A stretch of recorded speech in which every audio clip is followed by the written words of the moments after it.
Isigcawu sokuqala sencwadi esiyibhalelwe uLungisani Mavundla esihloko sithi Unyaka Wesethembiso Season 2. Kusehlobo leli lokuqala konyaka. Utshani buluhlaza, izihlahla ziqhakazile nezinyoni zezulu zithakasile. Ubona ngodeda ngendlala bamasima agcwele isivuno sombili osuqaliwe ukuvunwa abaqaqelwe ngamafusi kuwo ukutshakadula amankonyane kuyabonakala nje ukuthi izwe libuyile. Esibayeni kwamazwi akhe kugcwele ibutho lezinsizwe ezigiyayo kwazise bekunomsebenzi wokubika umuzi emva kokwakhiwa kwabusha kulandela lesi yasigameko sokusha kwawo ngonyaka odlule.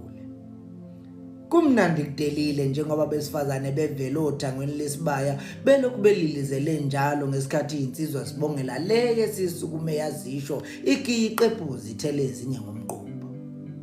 Ngenhla kwesibaya kwakhiwa indlu ngakwesokudla sengenhla lesibaya. Kukhona indlu enkulu yesilungu enamakamela amane okulala. Elilodwa abalisebenzisa njengolokwemukela izivakashi kanjalo nelinye abalisebenzisa njengechiba.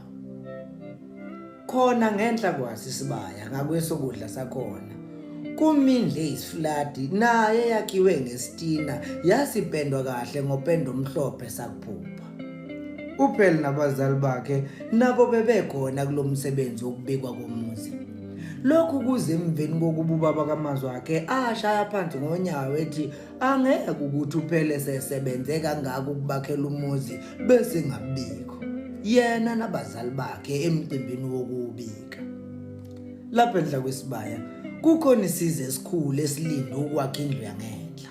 Kuso kumuhuntshu lwemoto kaPheli eyasicwebezela emveni kokuba uJobe umalume kaMazwi akhe eyalela abafana ukuba bayiwashe ilungele indlela.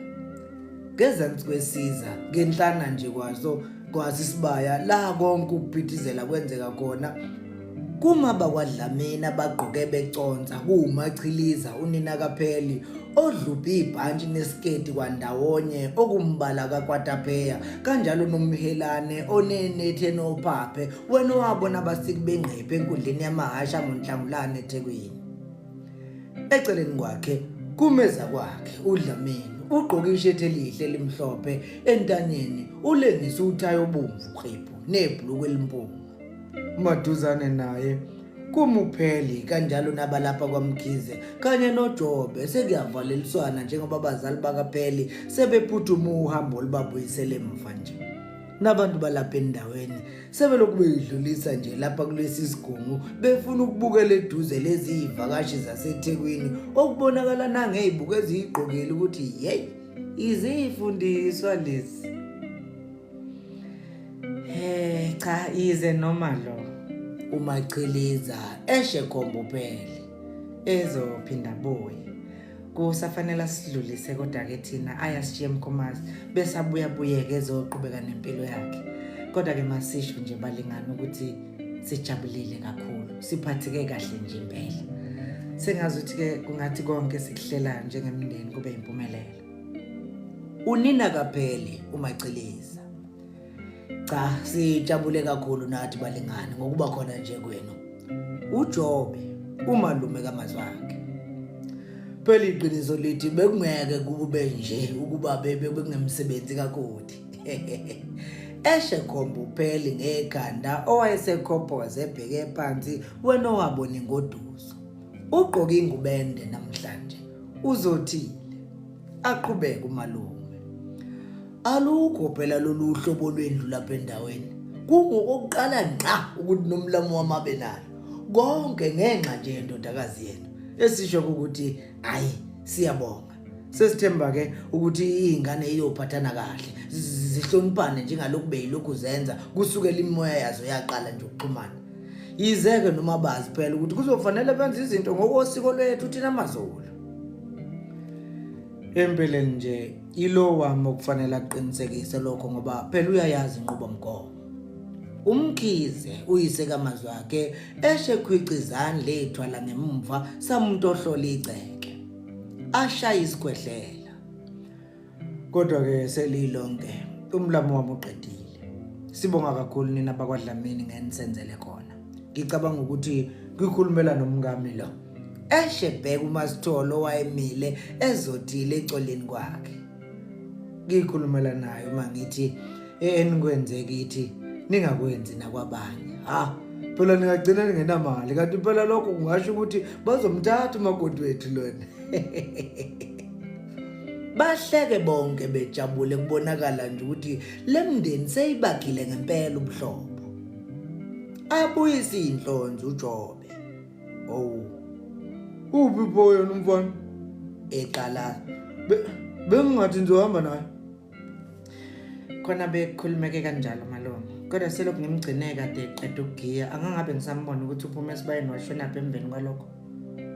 Uphele aphinda abheke phansi ngelokuhlonipha. Lo mfana ngoyenza lento ukuthi anibambezele madoda. Khona upakisho bese pakishe. uJobe ebheka uMasithole. Hayi, angiqondi bhuti. Kusenjalo kukhala ucingo likaPheli alibamba.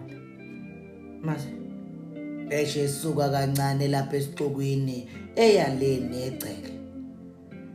Hayi ningakhululeka nihambe. Sengizonilandela mhlambe kusasa noma eqhubekeni kwesonto. Mase kanjani manje? Sihambe what about i-registration? Seqalile nje. Uzokwenza njani? Ekhulumela phansi sakuhleba. Hayi phela thina sizosibhalisa ngoLwesithathu. Usho ukuthini babe? Kusho ukuthi sewuzofika ngoLwesithathu? Yebo. Oh. Okay. No kulungile. I'm sure sekuzwelile.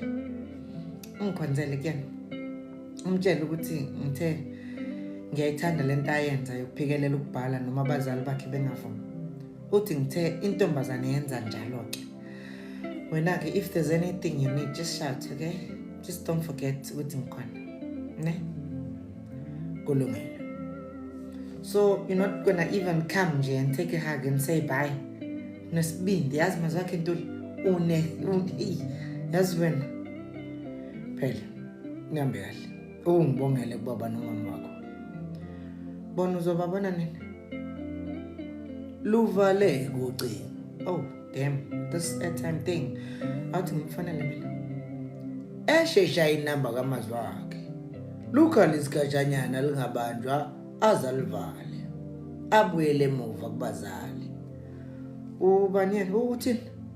Umachiliza ebuza kuphela. Uyena uthi hayi asihambe uzofika khona la phakathi nesonto ngoba vele uyozabhalisa ngoLwesithathu. Upheli ebuka iwashi lakhe likanokusho. Babuka nebodwa abazali kubonakala nje ukuthi abayizwisisi kahle lento yokusala kamazwi wakhe. Kodwa ke phela nangu umnikazi wayo upheli sengazi ukuthi uyiqonda kangcono yena.